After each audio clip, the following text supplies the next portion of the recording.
Derek came, and one of the reasons we had a large facility there, 64,000 acre facility, and yeah, so when you go out to gather a 10-section pasture, it was great to have Derek, who liked to talk about grazing and cow distribution, because I could just haul him and his grad students out in the truck and trailer and dump them out, and half a day later they'd show up at the corrals for us to work cattle. You know, and so in the western U.S., you know, we're used to these large pastures and so forth. And now we're working at the Rouse Ranch, which is in southern Wyoming. That's what this picture is here. Let's see if that. Nope, I don't see a pointer on there. No.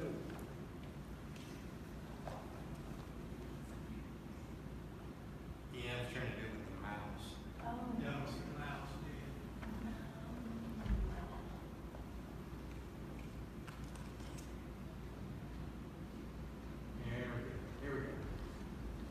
Okay, so you know, at Rouse Ranch, we breed cattle, Angus cattle for high altitude, and you know, because we're a pretty intensive breeding program, we got our cattle a lot in Valley Land. We do have some upper BLM and Forest Service leases though, where our cattle get up and they can range up to about 9,000 feet elevation. Generally, it's not too bad to handle and gather. Once or twice a year, we may have to bring cattle out of a distant pasture, you know, and it might take us a half a day to get that done.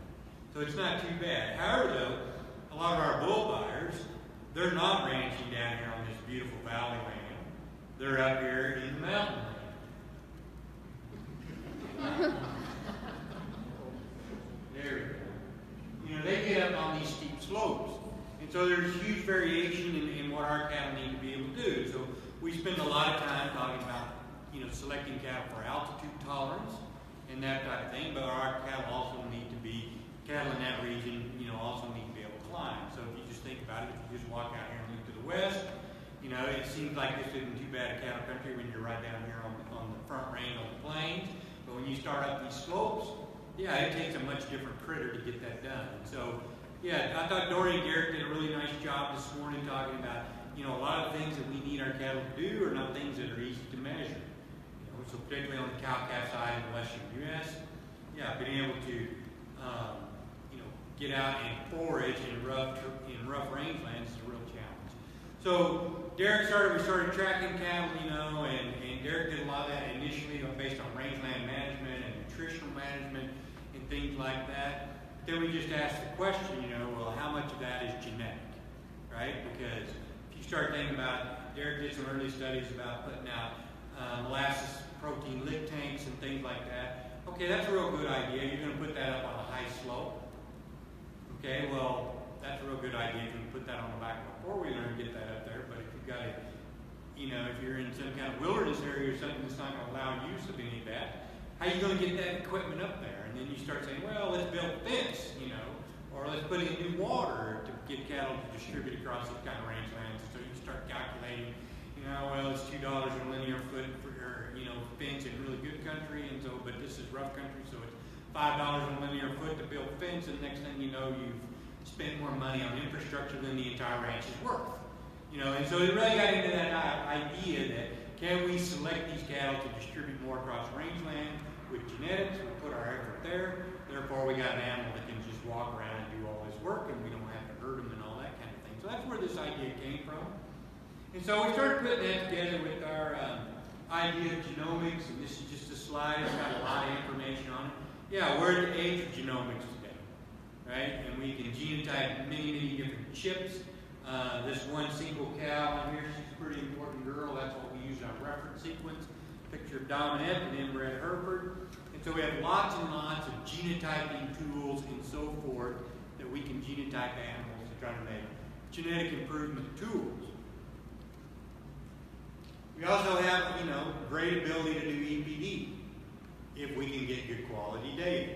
So this is just kind of an evolution of EPDs. And we talked, the first speaker this morning was James Pritchett. His father-in-law was Jim Brinks and was involved in starting to develop EPDs and so forth. You know, so they did a lot of animal model things, but now we have this evolution of EPDs and multi-trait EPDs and multi-breed EPDs, and then now the genomic enhanced EPDs. And a lot of EPDs that do all of these things together. Okay, and so, yeah, and when people talk about doing genome-enhanced EPDs, and if you want to hear lots about that, there'll be lots of talks over the next 2 afternoons about how they do that. But there's kind of 2 approaches. There's the genomic relationship matrix, and there'll be a talk, I think, either today or tomorrow about the single-step procedure that Angus is using and so forth. You can hear a lot about that. That's really genomic relationship, so you kind of make a genetic pedigree or a genomic pedigree from the markers. Or you can generate a molecular breeding value. Okay? So you use the markers and you get an effect for each marker and you sum them all up and you get a molecular breeding value. And you can use that as a selection tool. So, yeah, there's great ability now with all kinds of technology to put those things together. So, if you just think about why we use genomics, I want to kind of go over this Manhattan plot so that everybody's got a feel for what this plot looks like, and we'll talk about it over and over. So, just to give you some background on this plot, this axis over here on the y-axis is some kind of statistic. Okay? So what that means is that if a dot goes high up the page there, it's probably something pretty important. Okay? And then across the x-axis, okay, going this way, that's all the 29 bovine autosomal chromosomes, and then over here the X and Y. Okay? And so the bigger the chromosomes are over here, the much wider like chromosome 1 all the way over here to chromosome 29. And so if we see dots going up off the page, that means there's something pretty important going on there. And this is an old Manhattan plot I made many years ago for LM, that stands for longissimous muscle area. And what's important here is that in a lot of our traits, there's no single one dot, right? They're polygenic. There's multiple places across the chromosomes that are causing this effect, okay? And so, yeah, if we're going to develop any kind of genotype, genome-enhanced EPD thing, we've got to operate within that polygenic type thing. Sometimes we call it the infinitesimal model, meaning that there are lots and lots of small effects, okay, at each one of those dots. All right, and so yeah, so we can use genomics like that, and we can make molecular pedigrees out of the genomic information. But what we can also do is that for each one of those dots, like here right here, we've got a real high one. I think that's chromosome 20. We can generate an effect from that. So it's a plus or a minus. So if an animal's big A, and the A was worth +5, right, then that animal gets a +10 at that locus. Or if it was the opposite, little a was the animal's genotype, and little a were -5, then that animal gets a -10. Okay? Or then if the animal's the heterozygote, big A, little a, at that locus, right, then the value of that is 0. Right? And we do that for all those markers, and we can sum that up to get what we call a molecular breeding value or some acronym like that. And that gives us some kind of idea how we can use genomics in selections for something that may be very difficult to measure.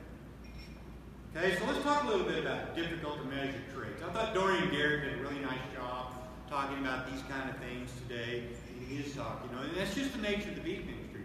Our genome-enhanced EPDs, are really moving forward in a great way for those things that we have very good data. So birth weight, weaning weight, yearling weight, and milk production level, those kind of things, right? And we're using those, and that's become normal, everyday business in the seed stock. We're going to genotype our bulls, and we're going to put that information in the database, and that's going to give us more accuracy earlier on our animals. However, though, we got a lot of things that are really important in the beef industry that we don't really have data for. Yeah, and grazing distribution would be one of those. Feed efficiency would be another. Some breeds have very good fertility trait EPDs, and some don't even do that. Consumption traits. Did you like your steak? Was it tender? Flavor? Those kind of things. We don't have any data to help us do that. And so, grazing distribution kind of falls in that category. Most anybody that's ever been involved in a cow-calf operation would probably tell you one of the most important things my cows need to do every day is get up and go out and graze and raise their calf. But we don't have any way to assess that, and that's what we're doing here is we're starting to use GPS technologies to assess where the cows graze and so forth. And it's just kind of an overall land utilization and sustainability type activity. So Derek started showing slopes like this, and so after we started working on this, it became kind of a competition of who could get the greatest picture of cattle grazing steep slopes. And Derek's traveled around the world. I know he's been to the Italian Alps, but I outdid him on this one. I went to the Pyrenees Mountains between Spain and France, and these were some Limousin cattle. Man, I could not believe the slope that these cows, it was just their everyday life and how they graze these steep slopes. You know, and then so if you can put GPS collars on them, then you can do just what Derek was showing. How some cows are bottom dwellers, and other cows are hilltoppers. You know, it's just the way that's just their behavior, where they like to graze. Yeah, so Derek went over this a little bit too about these indexes we've been using, about how we study this GPS data and start to use two different indexes that we've been using, and he showed those for us. So we got up here the rough index, which is a combination of taking all that GPS data and putting it together in an equation of slope plus elevation, and then the rolling index, which is slope, elevation, and then distance from water. Okay? And so yeah, then we classify the cows, and then so bottom dwellers overall have a phenotype measure that's less than 100. Hill climbers have phenotype measures that are greater than 100. And the cow that just averages 100. Okay, and so yeah, so we initially put together a data set when we first started to do this type of work. And you know, our first data set, we got 80 cows, phenotype and genotype, and our genotype was the HD chip. So we had cows that have a minimum of about 4,000 GPS records over a period of 6 weeks to 2 months, and then they have 770,000 genotypes. And we published a brain science type paper with that, and we showed the Manhattan plots. So again, if you think back to that original Manhattan plot I showed you, that was about ribeye area, long distance muscle area.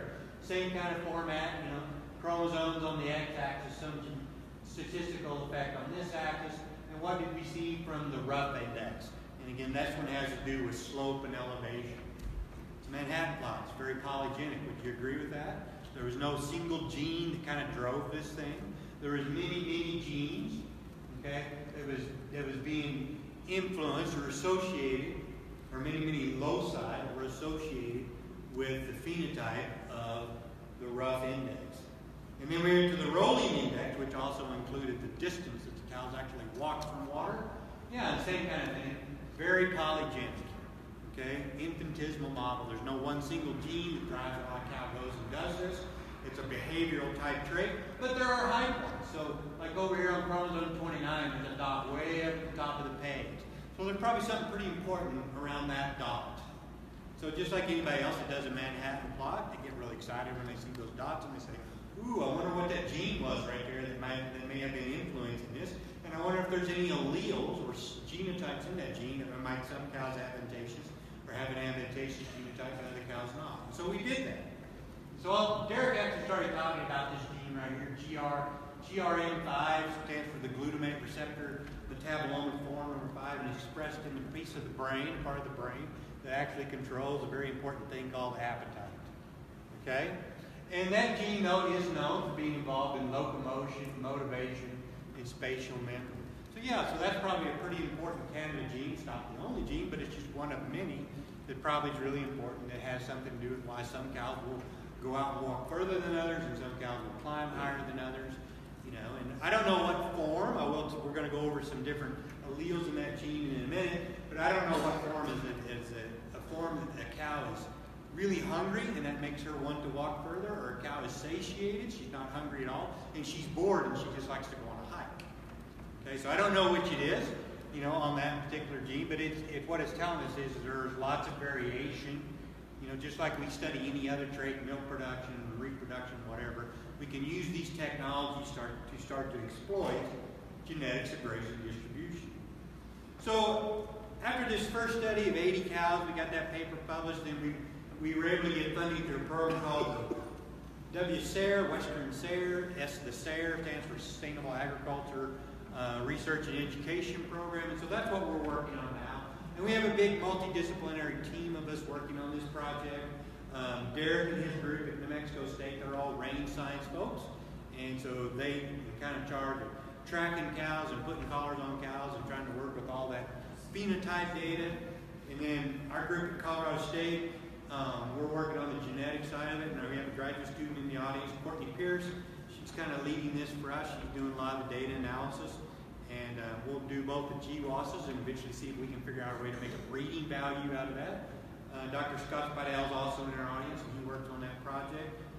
Our folks at collaborators at UC Davis has helped us a lot on the genomic information. And then Larry Howery from University of Arizona also on the project. Larry's an range extension specialist, and he coordinates a lot of our activities to set up extension activities, and so forth. Yeah, so in our first study that we did, these are the type where the ranches were located that we tracked cows, and at the end of all of that, we ended up with 80 cows and we had good GPS data. So in our second study that we're doing now, our goal is to get at least 400 cows, phenotyped and genotyped. So that would be a big improvement in our numbers. And so we've been working hard over the last few years, even though we're doing data analysis now, as we're pushing towards Courtney's master's defense. We will keep tracking cows as long as we got money to keep sending collars out and putting them on cows at different places. When we put collars on, we generally put collar 20 to 30 cows at a location. And our locations now, our goal is to try to get cows tracked in almost every western state in the U.S. We've got collars on right now in Northern California.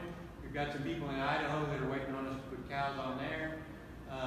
Some of these dots represent multiple ranches, like here in Wyoming, we tracked cows at our Rouse Angus ranch, but we've also been tracking cows on the Silver Spur ranches, which are on both in Wyoming and Colorado. So, yeah, we're building up quite a new database of animals with phenotypes and genotypes to get these type measures. Derek talked about the cost of collars. Our initial collars were $4,000. Those typical wildlife type collars, but now they're $1,800, and then we've come up with a way to build collars, so we're getting more and more phenotype by building collars. The collars that we're building they don't record near the amount of data that our low-tech collars do, but hey, it's still data. It's more data than we had. So then for every animal that we get a GPS collar phenotype on, we also get a blood sample for DNA and some pictures of our grad students out. They have traveled the western U.S. and put collars on and get DNA from cows and so forth. This is just a little information. We've also did that study at Rouse Ranch. We tracked about, I think it was 37 cows that we had very good GPS data from on that study that Shauna asked Derek about, if we ever PAP tested cows and looked at a relationship between PAP, which is pulmonary arterial pressure, and that indicator of pulmonary hypertension, and then whether a cow feels good or not. Does that have any influence on our grazing distribution? Yeah, and we had cows with a pretty broad range of PAP scores, and they had no relationship on grazing distribution. However, those were also all pretty mountain-adapted cows. So if you brought some cows up from lowlands and the altitude was hitting them pretty good, you might get a much different result. If you don't feel very good, you're probably not going to walk very far. Okay, and so yeah, we've been doing that. And I'll just tell you this, tomorrow in the adaptability section that Mark Hens will coordinate, they're going to talk a lot about PAP as a phenotype and as a health trait. We also have a new, within the next couple of weeks, we've written a white paper for CAB about all the details of PAP and what it means to the health of cattle, both in the mountains and also in feedlot settings. And so if you're interested in that, be watching that CAB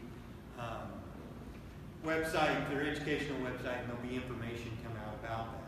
So yeah, to move forward and talk more about, just kind of the genomics, we took those 5 initial genes that I had in that one table, which included that GRN5, and we started doing SNP discovery.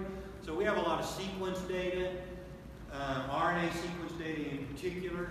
And so we went to those genes and we looked at that gene in a bunch of whole different animals that we had a lot of sequence data and said, do we find a lot of SNPs in that gene?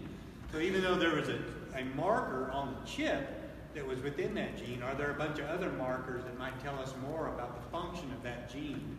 And we did that. And so within those 5 genes, we actually came up with a lot of markers. 560 in Angus, 1,090 in Brangus, and then there was 376 markers that overlap between the two.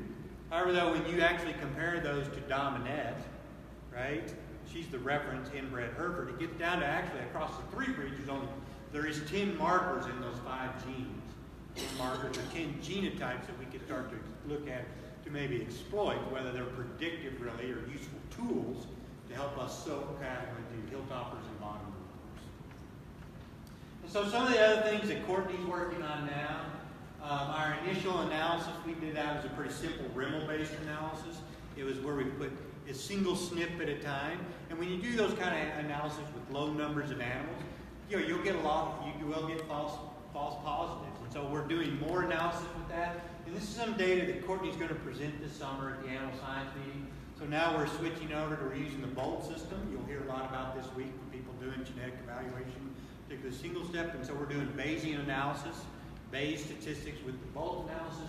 And so why would we want to do that? Well, we can fit all the markers together into a big single marker analysis.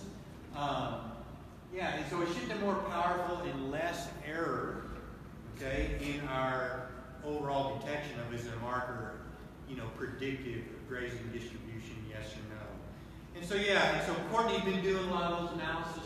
And so just you running the Bolt, you notice that here's a marker that was on chromosome 17 that did validate with the second analysis. Okay? This is that one on chromosome 29 did not. But when we thought about that, there's some real challenges in that we have many more markers than we do phenotypes. Okay? And that's a real problem.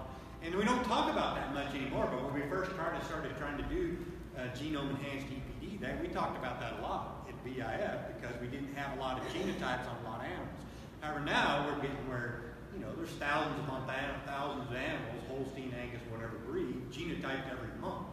So now we got a different situation for most of our types, our big phenotype traits like birth weight, wean weight, where we have lots of genotypes on lots of animals. And so the statistic works out a lot better. And so we had to do some interesting things to try to just validate, could we show the effects of these markers? And I'm going to skip the slide and go to this one.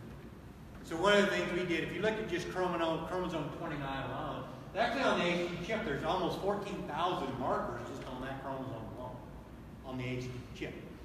But we went to that region where our marker for chromosome 29 was, and these were a couple of the really important SNPs that we had already detected, and we used our SNP discovery and what's on the chip, and we made 20 markers downstream, 20 markers upstream, so we have a marker panel now, about 50 just of that one locus. Okay? So when we rerun the statistic with the Bayes effect, yeah, it validated. Okay? Yes, it did. So the effects are there. It's just a challenge that we need more data, to really work with the type of Bayesian analysis that we're doing today. Okay, so let's just get a big picture. Where are we going with all of this? Yeah, the idea out of all of this effort is to generate a breeding value. So that we got some kind of plus or minus value for each animal. And we're going to do that with a lot of genotyping and add that with our phenotype. So in other words, a lot of what we're already doing today in the beef industry, we could call that genomic selection. We're taking genotype information, putting it into our EPD system, and we get a breeding value out of that. Okay? And that's working, right? And there may be a simultaneous session right now where people are discussing that. Okay? However, though, on this side over here, some of these things we're never going to have. Like there may be breeds right now, they may have 1 million weaning weight records in a database. We're probably never going to have that with grazing distribution unless for some reason somebody gets a satellite camera that can help us do this in some way that we're not able to do it right now. Okay? So we're going to have to come up with other things. We're going to have to find out more about certain genes and alleles in those genes that are important and try to build a better tool than we have right now, which is the overall just chip tool. So that's where we're headed with this. So just some quick conclusions about what we're doing. No doubt, genetics of grazing distribution is a complex trait. We have come up with some simple traits that we're working with right now, but of these data sets we're growing, it's kind of like my experience with genomics. When I started doing genomics and built my first data set almost 10 years ago, right? And so now we're still doing more research with that data set. With this big GPS level data set that we're growing, I predict that we'll probably do research with that the rest of our careers, right? But eventually we're going to come up with something out of that probably, a better assessment than what we're doing right now. We beat Derek up over it all the time with his rough and rolling index. But I will tell you there's some pretty famous range scientists that published that in some textbooks. Am I right, Derek? No, you came up with it? I just came up with it. Oh, okay. But anyway, it's challenging, right? So we all the challenging part was just having 800,000 genotypes on an animal.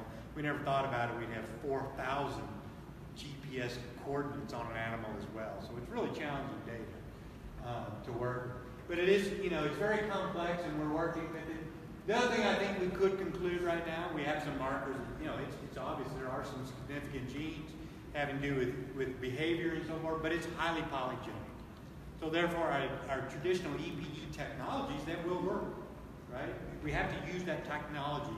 You know, we're going to need lots of data, lots of genotypes to be able to spit out a breeding value. There's not one single magic gene or one single magic marker that's going to tell us why a cow walks high up a hill or stays down at the bottom and be's a bottom dweller and kind of acts as a couch potato.